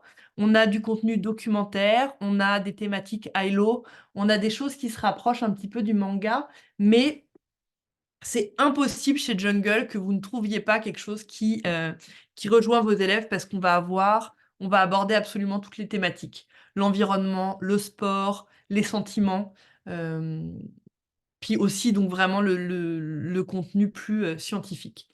Ils sont absolument géniaux, il y en a pour tous les goûts. Je le redis, Jungle chez Interforum, c'est vraiment roman graphique et BD, c'est une très très belle maison. Je bois un petit peu, pardon. Donc, quand on va parler de personnalités inspirantes, il y a Trois filles debout. Avec Trois filles debout, on va aller découvrir le parcours de jeunes filles inspirantes et contemporaines. Donc, on va aller découvrir le portrait de Greta Thunberg, de Eliane Wanjiku et de Autumn Pelletier. Toutes les trois sont des jeunes activistes, des militantes qui ont œuvré. Donc, Autumn Pelletier qui défend au Canada l'accès à l'eau potable, Eliane Wanjiku qui se bat contre la déforestation au Kenya et Greta Thunberg que je présente à peine, mais que vous connaissez forcément, cette jeune Suédoise qui a créé, qui s'est mise en grève pour le climat et qui a vraiment su soulever un mouvement jeune, en tout cas contre le réchauffement climatique. Donc, le livre se sépare en trois parties. Dès le début, on nous donne quelques informations sur le lieu de naissance, la date de naissance, et puis on va vraiment découvrir Autumn Pelletier dès sa naissance, dès son berceau, mais aussi son éveil euh, à l'écologie et à l'activisme. On va vraiment se rendre compte que c'est des jeunes filles qui ont commencé à poser des gestes très forts dès leur plus jeune âge. Par exemple, Eliane Wanjiku, elle a fait un exposé sur une activiste kenyane et elle a commencé à planter des arbres dans son école, je pense qu'elle avait 6 ans. Et puis, donc, on va découvrir de comment un petit geste tout simple, on peut vraiment insuffler le goût du changement chez d'autres, on peut inciter chacun à réfléchir. À chaque fois, il y a un petit récapitulatif, pardon, sur le combat de chacune avec des faits marquants, donc ça permet de resituer tout ça. Et puis, on va avoir des gestes simples à poser. Donc, on va vraiment aller proposer aux jeunes de devenir vecteurs de changement. Et toi, que peux-tu faire à ton niveau pour conserver l'eau? Donc, voilà, avec tout un tas d'exemples. Moi, je trouve que ça fait vraiment partie des livres un petit peu anti-sinistros parce que ça montre aux adolescents aux adolescents, pas forcément aux adolescents d'ailleurs, même aux plus jeunes, qu'on peut commencer à avoir une conscience politique assez jeune et à œuvrer assez jeune. Quand on lit que Eliane Wanjiku, comme je disais, à 9 ans, elle avait déjà planté 4000 arbres et qu'elle avait su porter son initiative dans toutes les écoles de Nairobi, c'est assez inspirant. Donc voilà, Trois filles debout chez Jungle, c'est bien aussi de montrer qu'il y a des héroïnes féminines et puis avec une belle diversité. On parle de voilà, Automne Pelletier, autochtone, compagnie. Toujours chez Jungle, il y a la série Tout savoir en BD sur. Tout savoir en BD sur, on va vraiment être dans un traitement qui se rapproche du manga. Mais on va parler d'un sujet de façon très très pointue et très précise. Donc, pour chaque thématique, on a une double page explicative en début, et puis un récit très très ludique. Là, c'est le sommaire. Vous voyez le sommaire, on voit tout de suite qu'on est dans le documentaire, et puis au fur et à mesure, on plonge dans un univers vraiment plus proche du manga. Donc voilà, on a un style, une aventure avec un style manga pour apprendre avec pas mal d'humour. On approfondit les apprentissages. Et puis à chaque fois, on a un petit lexique euh, à la fin du livre. Voilà. Un index avec un lexique qui permet d'aller vraiment en profondeur. Ça, dans cette série-là, on va avoir l'univers, le corps humain et la Terre. On retrouve à chaque fois les mêmes personnages. Donc, c'est Lena et Sam, un petit garçon et une petite fille. À chaque début d'intrigue, il leur arrive une aventure assez anecdotique et puis ça les plonge dans un univers complètement en lien avec les apprentissages qu'on veut faire. Donc voilà. C'est très très ludique. Puis pour les grands passionnés de manga, ça permet de les prendre par la main pour les amener ailleurs. C'est assez sympa. Là, vous voyez le genre de page qu'on a dans Tout savoir en BD sur l'univers. Hop, voilà. On continue toujours chez Jungle avec une BD docu-fiction, je dirais, qui s'appelle Le Chant de l'Aurore. Donc, Le Chant de l'Aurore, on nous emmène en voyage en Islande. Vous allez le voir chez Jungle, ce que j'ai pas dit en introduction, mais ce que j'aime bien, c'est que on va partir d'un sujet, mais dans les niveaux de lecture, on va souvent avoir des thématiques un petit peu cachées qui restent anecdotiques. On va avoir, par exemple, on va traiter de situations familiales, souvent en lien avec la réalité des adolescents. On va parler de construction de la personnalité. On peut parler de maladie, de famille recomposée, d'homosexualité, de plein de choses, mais ça va pas être le sujet central du livre. Ça va vraiment être très parsemé, très léger, donc ça devient une thématique secondaire dans la narration et je trouve ça très intéressant. Donc le chant de l'aurore, ici je disais, on part en voyage en Islande avec Elliot et son papa. Elliot et son papa, c'est suggéré, mais Elliot a l'air de sortir d'une maladie assez longue et assez grave. Et puis, donc, ils font ce voyage-là tous les deux. Le papa d'Eliott, il est électro-acousticien. Donc, ils partent à la chasse aux aurores. Ils arrivent chez le vieux Rob et sa femme, qui sont deux hôtes très, très accueillants. Euh, Ils habitent au Aurora House. Et le vieux Rob, il poursuit un rêve, c'est celui d'enregistrer une aurore chantante. Il y a des aurores boréales qui sont tellement fortes qu'elles émettent un son, apparemment. Donc, on va nous parler de champs électromagnétiques. On va saupoudrer le récit de petites notions scientifiques assez intéressantes par-ci, par-là. Et puis, Elliot va rencontrer... Vous voyez, on a des planches, on a vraiment des belles images d'aurore. Elliot, il va rencontrer une petite fille qui, au fil du roman, va se rendre compte, n'interagit qu'avec lui. Donc c'est un personnage un peu mystérieux. On va découvrir que le vieux Rob, il a une histoire un petit peu mystique avec les aurores. Donc il y a une petite touche de fantastique dans le livre. Hop, voilà. On le voit devenir un peu fou à certains moments. Et puis, on va découvrir que, au fil du roman, que la petite fille, Magdalena, c'est en fait peut-être le fantôme de la petite sœur du vieux Rob. Donc, il y a plein de niveaux d'intrigue. On est en même temps dans un carnet de voyage de l'Islande parce qu'on a des très belles planches. À la fin, on a vraiment des, des informations plus documentaires avec le lieu d'observation des aurores. On va avoir des petits croquis préparatoires de l'intrigue. Et puis, Donc, plus d'informations sur l'Islande, cette terre de glace et de feu. C'est super sympa pour les lecteurs à partir de 8 ans. Ça se dévore vraiment d'une traite. Puis comme je le disais là, il y a plein de niveaux de profondeur, donc c'est assez chouette. Ensuite, là, on passe complètement dans les BD fantastiques. On lâche complètement le côté documentaire avec Alia, chasseuse de fantômes. Alors, Alia, chasseuse de fantômes, moi j'ai l'habitude de dire que c'est comme si on lisait Harry Potter qui avait mangé Sailor Moon. On est vraiment dans un environnement super kawaii, dans tout un univers vraiment, c'est Alia, chasseuse de fantômes, on est vraiment dans l'école des sorciers. Donc on a tous les codes du genre qui sont réunis. On plante le roman avec une personnage qui déménage dans la maison, dans l'immense manoir de son grand-père défunt. Et puis, dès le début, hop, elle trouve un espèce d'uniforme qui lui est adressé avec une lettre qu'elle seule peut lire.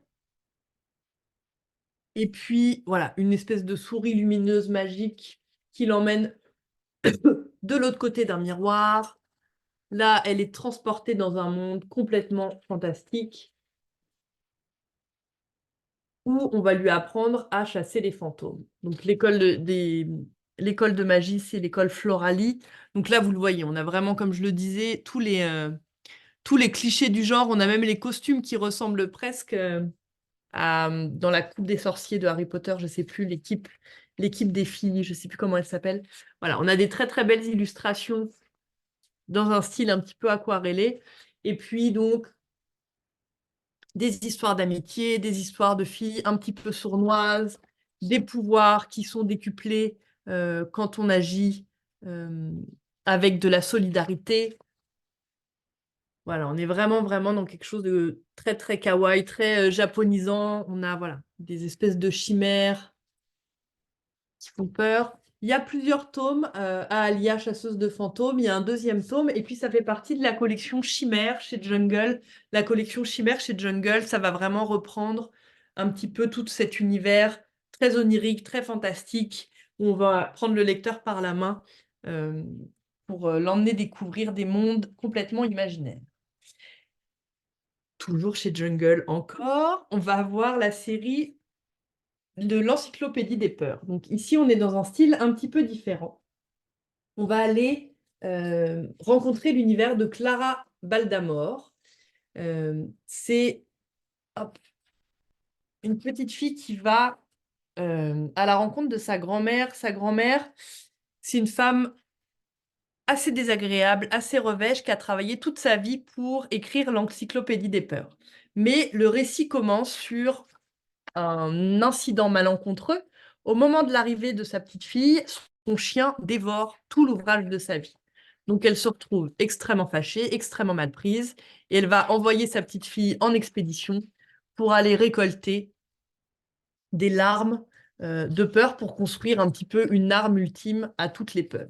Donc là, on va suivre Clara et le chien, non, Lily, pardon, et son chien Rasputin dans une épopée pour aller en quête d'une précieuse pardon, de la précieuse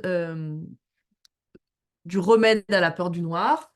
On en apprend plus sur les noms de peur parce qu'on a ici la cluophobie, c'est la peur du noir. Le deuxième tome, c'est la coulrophobie, la peur des clowns. Donc ici, on va être dans un univers un petit peu plus de fêtes foraines, de saloons, etc. Donc on a des univers très marqués avec l'encyclopédie des peurs. On poursuit les BD avec Le silence de l'ombre. Alors, Le silence de l'ombre, c'est une BD aussi que j'ai trouvée super intéressante parce qu'on est vraiment dans des codes très japonisants, alors que le style visuel nous éloigne un petit peu des mangas. Ici, ça commence comme ça. On part à la rencontre d'un petit garçon qui s'appelle Nao, qui est absolument inconsolable. Il vient de perdre son grand-père et il a vraiment du mal à l'accepter. Il a du mal à comprendre pourquoi le monde des adultes continue comme si de rien n'était. Et puis, il va échanger avec sa maman là-dessus. Puis sa maman va lui apprendre que elle a vécu un chagrin identique lorsqu'elle était petite fille parce qu'elle a perdu et sa mère et sa sœur. Et puis, il y a un événement magique qui l'a aidé à surmonter son chagrin. Une nuit, donc Aiko, sa maman, a été visitée par un ours. Voilà, un ours magique qui lui a apporté une lettre, une boîte avec une lettre que elle seule ne peut lire quand elle a ses lunettes. Cette lettre commence comme ça: si tu es perdu. Et puis l'ours va lui expliquer qu'elle a été choisie et qu'elle a une mission, qu'elle doit aller sauver toutes les créatures de la forêt parce qu'ils sont embêtés par des spectres. Et les spectres sont envoyés par une espèce de grande ombre qui dévore absolument tout sur son passage. Donc, elle part, elle suit cet ours. Il y a des consignes très précises dans cette quête un petit peu initiatique au milieu de la forêt. Moi, j'aime beaucoup le style graphique parce on est vraiment, il y a des moments où on est presque dans de la gravure, on a quelque chose de très singulier dans le traitement graphique. Et puis, il y a un petit peu des références à l'univers de Miyako, pardon, de Hayao Miyazaki. On va avoir par exemple des rhinocéros blancs poilus, on a des champignons qui parlent, on a vraiment des créatures complètement fantastiques qui viennent à la rencontre d'Aiko. Et puis voilà, on a donc ces spectres-là qui bousillent tout sur leur passage, qui assombrissent tout, qui sont très griffonnés. Donc il y a vraiment quelque chose d'un peu tourmenté avec ces personnages-là. Au fur et à mesure qu'on lit le roman, il y a voilà, des petits flashbacks de moments tendres avec sa mère et sa sœur. Et on se rend compte que la métaphore du spectre et de la grande, grande ombre qui règne dans la forêt, qu'on va rencontrer, donc on a vraiment des pages qui sont un peu plus intenses au niveau de la noirceur et des émotions et de la crainte que ça suscite. On se rend compte que Aiko, la grande ombre, elle représente vraiment son chagrin, les pensées, en tout cas la dépression auquel on peut faire face quand on est confronté au deuil, à la perte de quelqu'un qu'on aime. Donc c'est un beau récit de résilience, avec c'est ça, plein de références un peu japonisantes. C'est vraiment très lumineux, c'est assez fantastique, puis on se laisse vraiment prendre au récit. Donc voilà, pour les lecteurs 8-9 ans et plus, je l'ai trouvé vraiment très très bien fait, très très sympa. Le silence de l'ombre. On continue avec d'autres bandes dessinées, toujours chez Jungle. Ici, on va être plus dans le roman graphique. Donc, comme je vous l'ai dit en introduction, il y a vraiment BD et roman graphique. Ici, je voulais vous présenter La Malédiction de Malmo. Donc, La Malédiction de Malmo, on va s'adresser à des lecteurs 11 ans et plus. Ici, on part vraiment au village de Arendelle. Là aussi, on est dans un lieu imaginaire. On ne sait pas trop dans quel pays on est. On est dans un village à flanc de falaise. Et puis, on fait la rencontre de Jo, une jeune fille qui a des origines philippines et qui va rencontrer Orla. Orla, elle est là. C'est la petite dernière d'une grande lignée de sorcières. Et Jo vient la trouver parce que sa, sa mère est très malade depuis longtemps. Il y a une espèce de sortilège qui lui a été jeté. Elle a un mal incurable dont personne n'arrive à la débarrasser. Tout le village d'Arendelle est plongé dans une espèce de torpeur. Il y a vraiment une malédiction qui plane. Cette malédiction, elle est là, on l'apprend parce que les citoyens font de moins attention font de moins en moins attention à leur environnement, aux éléments, aux animaux, à leur culture. Donc il y a un petit peu une fable écologique en, c'est ça, en deuxième ou troisième lecture. Et puis, on apprend encore là, c'est la petite fille d'une sorcière absolument terrible, manipulatrice. C'est elle qui a jeté le sort au village d'Arendelle. Donc, nos deux protagonistes vont partir à la recherche des différentes reliques de la sorcière pour essayer de détruire son esprit et de lever la malédiction. En sous-niveau, il y a la différence entre deux personnages. Donc, on a Jo qui est très, très solaire, qui vit dans une famille nombreuse, euh, qui est très ouverte à communiquer sur ses émotions, qui est jamais partie de son village, qui a vraiment un attachement euh, au lieu d'où elle vient. Et puis, on a Orla qui est solitaire, qui a vécu une relation absolument toxique avec sa grand-mère, donc qui est un petit peu meurtrie, qui est très sarcastique, très méfiante, qui, qui a quelque chose de très blessé.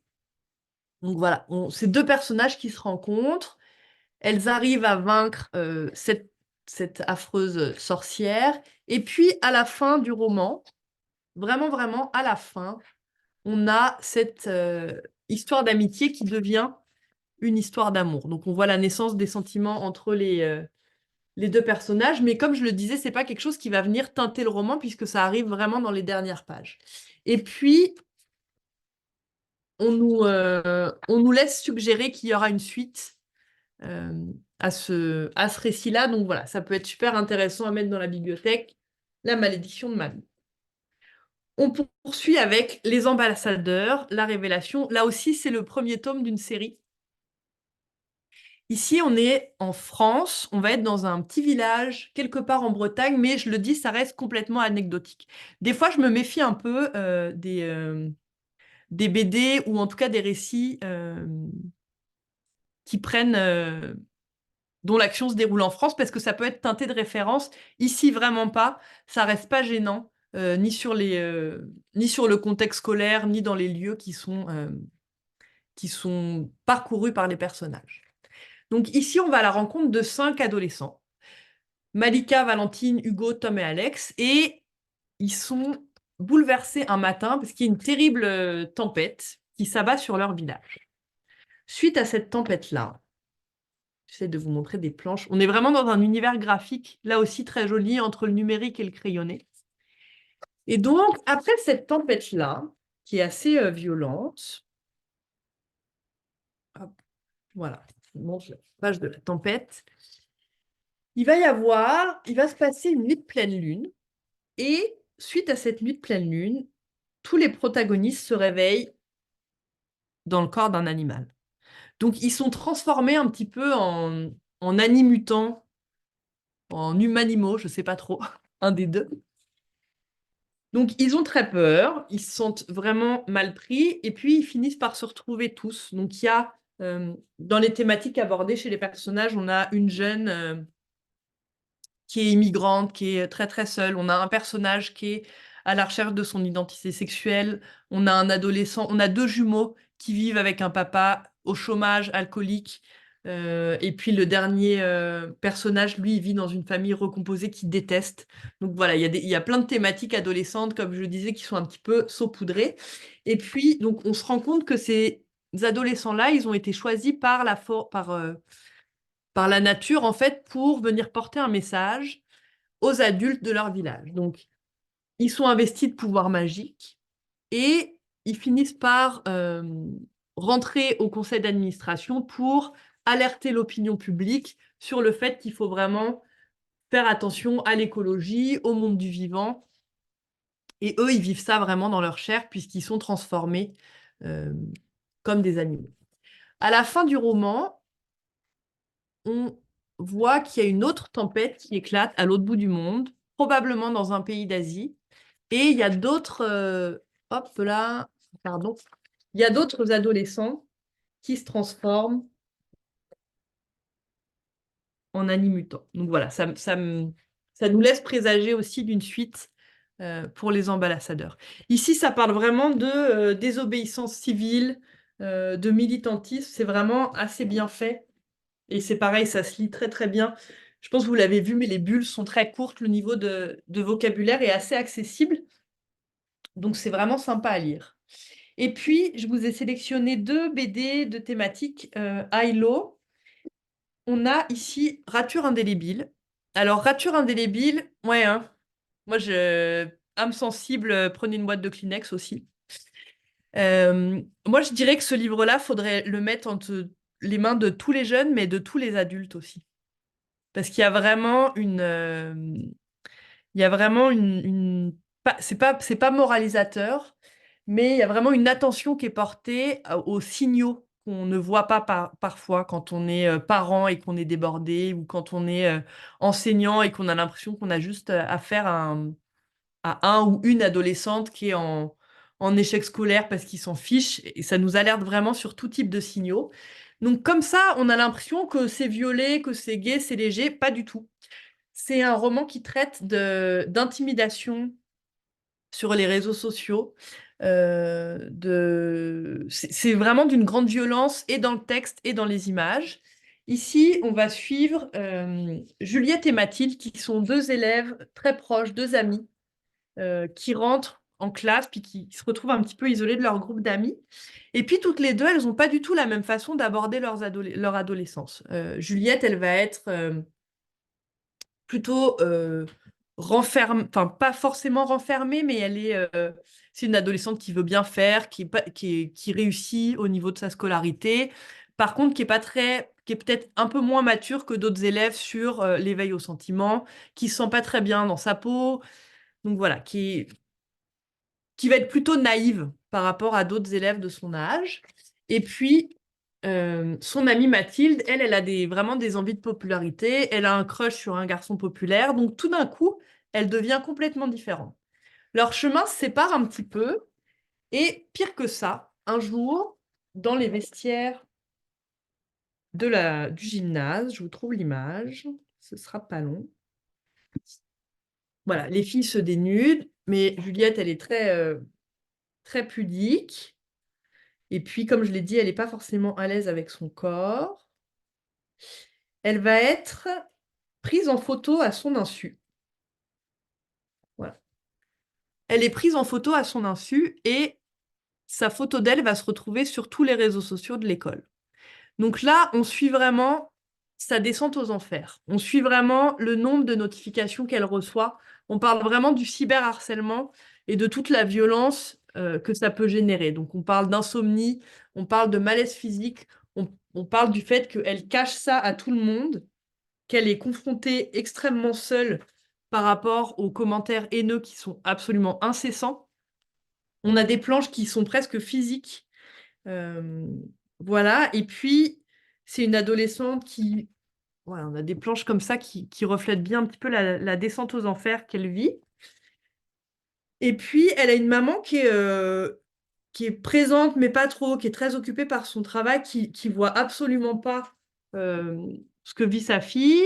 Elle commence vraiment à s'automutiler, ça devient de plus en plus grave. On a l'impression enfin vraiment qu'on n'a pas de fin. Comme je le disais, là, on montre vraiment la réalité de la violence que ça peut être.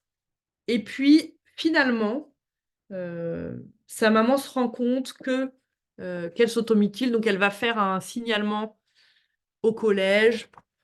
S'ensuit un petit peu le rétablissement, le déménagement. Mais donc voilà. Ce qui est intéressant dans ce livre-là, c'est qu'à la fin, on nous donne vraiment des outils sur que faire si on est victime ou témoin de harcèlement. Donc ça permet un petit peu de libérer la parole. Il y a les numéros ressources. Donc voilà, ça parle quand même d'un gros sujet de société et ça y va pas de main morte. On est vraiment dans un langage assez costaud. Donc voilà. Toujours dans la même veine, on a Comme un murmure. Ici, c'est écrit par une autrice norvégienne. Donc, il y a quelque chose de très épuré dans l'écriture et dans le graphisme. C'est très nordique, mais c'est très beau, c'est très subtil. Ici, on part aussi d'une thématique assez sensible puisqu'on va parler de violence domestique. On va suivre un groupe d'adolescentes qui sont au collège et qui commencent un jeu qui s'appelle Comme un murmure. Donc, ça reprend vraiment le principe du téléphone arabe. Et puis, un jour, il y a une des filles de la classe qui se joint à ce groupe-là et qui va dire quelque chose d'assez grave, qui va dire «ma mère me frappe». Donc on suit au commencement un petit peu l'incrédulité des filles à qui c'est partagé. On se dit mais non, sa maman a l'air super, elle est toujours là aux compétitions de sport, elle a l'air de la supporter, de la pousser. Donc au début, il y a une forme de méfiance qui se fait par rapport au partage de ce témoignage. Et puis là aussi, on suit un petit peu la descente aux enfers d'un personnage. Donc on voit que l'élève s'enferme de plus en plus dans un mutisme, qu'elle est de plus en plus malheureuse, qu'elle cache peut-être, probablement un lourd secret, elle est de plus en plus absente en classe. Et puis l'adolescente qui a reçu ce, ce témoignage-là un peu lourd, en parle à ses parents. Il commence à y avoir vraiment quelque chose de l'ordre du téléphone arabe en vrai aussi. Donc on essaye d'alerter les plus grands, les adultes, l'équipe de pédagogues, jusqu'au jour où euh, on voit que c'est ça, l'élève en question est de moins en moins présente en classe. La maman se fait dénoncer, en tout cas elle sort du décor, il y a un point de rupture dans l'histoire. Et puis donc on suit un petit peu la réintégration de cet élève, la solidarité. Donc, voilà. Là encore, à la fin, je trouve ça super intéressant puisqu'il y a vraiment les ressources, puis il y a les ressources dans tous les pays. Si tu es au Québec, si tu es en Suisse, donc il y a vraiment des numéros qui peuvent aider à délier la parole et puis à encourager euh, les, les signalements, les dévoilements. Donc voilà pour les ouvrages chez Jungle. Il nous reste que 10 minutes, mais je vais finir la présentation sur euh, une série, mais c'est vraiment des ouvrages qui peuvent être chouettes dans la classe. C'est chez Robert. C'est vraiment les encyclopédies illustrées. Donc là, on a une encyclopédie illustrée spéciale Amérique du Nord. Voilà, très très dynamique, très très belle, avec plein d'images pour servir d'alternative à Wikipédia, c'est toujours bien. Et puis le Robert Junior des maths, là aussi avec plein d'exercices pratiques très très joli, très illustré, avec plein d'expériences à faire en classe. Je voulais finir cette présentation avec des séries de mangas. Si jamais vous avez besoin, je vous le place comme ça parce que parfois c'est un genre de littérature qu'on maîtrise moins. En tout cas, pour moi, c'était le cas avant Pouscaré. Mais Anne-Marie, elle propose aussi des animations d'1 heure et demie autour du manga où elle va pouvoir aborder avec vous les différents types de mangas, les shonen, les shoujo, vraiment voir comment ce genre de littérature-là se transmet et puis comment on peut rentrer plus en détail. Euh, donc, vous allez voir, toujours chez Interforum, il y a une super série qui s'appelle Savoir. Savoir, c'est la vie de personnages illustres comme Beethoven, Karl Marx, Jean-Jacques Rousseau en manga. Donc c'est hyper intéressant d'avoir un espèce d'hybride entre le documentaire et le manga. Et puis il y a des dossiers pour apprendre en s'amusant. Il y a une galerie de personnages, de photos de personnages célèbres. Il y a vraiment des archives euh, sur les personnages, puis ça ment pas, hein. On est vraiment, vraiment dans le manga. On n'est pas un petit peu comme dans quand on était chez Jungle, le tout savoir en BD sûr, où on va alterner du manga avec des planches très, très documentaires. Non, là, ici, on est vraiment dans la biographie. On va avoir la série du mouvement de la Terre, qui est très très réputé. Et puis Blue Flag aussi. Alors Blue Flag, c'est absolument magnifique, c'est super sensible. Ici, on est dans la croisement du genre entre le shonen et le shoujo, justement. Ça s'adresse aux garçons et filles, absolument tout le monde. On est vraiment dans quelque chose de très subtil, de très bien écrit. Euh, ça va vraiment parler aux jeunes qui sont à la découverte des sentiments amoureux, à la découverte de leur identité de genre aussi. Et puis, toute la série, moi, quand je me réincarne en slime, voilà. Un petit peu le roman qui est à l'origine du manga et du dessin animé de succès. Donc là, on va à la découverte de ces personnages-là qui sont bien connus de nos jeunes. Ici, on a beaucoup plus de texte. C'est vraiment, on est plus dans le roman avec quelques illustrations manga. Donc c'est assez différent au niveau de la mise en forme. Mais tout ça, vous pourrez le retrouver chez Interforum. Comment tu l'écris? Comment tu l'écris Blue Flag? Voilà. Le premier que tu as présenté avec un plus historique, là, que tu Ah, disais, c'est la collection Curo Savoir. Curo, Curo Savoir. Oui. Savoir. Curo Savoir. Je Ah oui, vais, là, j'ai trouvé. Voilà. Je vais vous mettre tout de suite, avant qu'on termine la présentation, je vais vous mettre les deux bibliographies d'aujourd'hui. Comme ça, vous allez pouvoir vraiment vous y référer et retrouver absolument tous les ouvrages dont on a parlé aujourd'hui. Hop, ce sera pas long. Hop, je prends les deux. Et voilà. Est-ce que vous avez des questions sur les corpus, sur les séries qu'on a abordées? Ou des commentaires, ou des remarques, suggestions, critiques? Moi, je Non, sais que c'est super. Interforum, je vous ai un peu bombardé d'infos, mais c'est un corpus où il y a tellement de choses entre le documentaire, les albums, c'est dense. Donc, j'ai un peu enchaîné. Voilà. Donc, vraiment, n'hésitez pas à vous référer au biblio. Vous avez tout dedans. Puis, vu qu'on a eu une approche par série, une fois que vous avez trouvé la collection, vous allez pouvoir voir qu'est-ce qui peut correspondre à vos lectorats, aux thématiques, au calendrier scolaire, etc., etc. Voilà. En tout cas, je vous remercie d'avoir suivi les animations Pouce Carré. N'hésitez pas à faire appel à nous quand vous voulez sur des thématiques ou des maisons d'édition en particulier. Pouce Carré représente plus de 20 maisons d'édition, donc il y a de quoi faire. Voilà. Je vous remercie beaucoup. Passez une bonne fin de journée. Au revoir.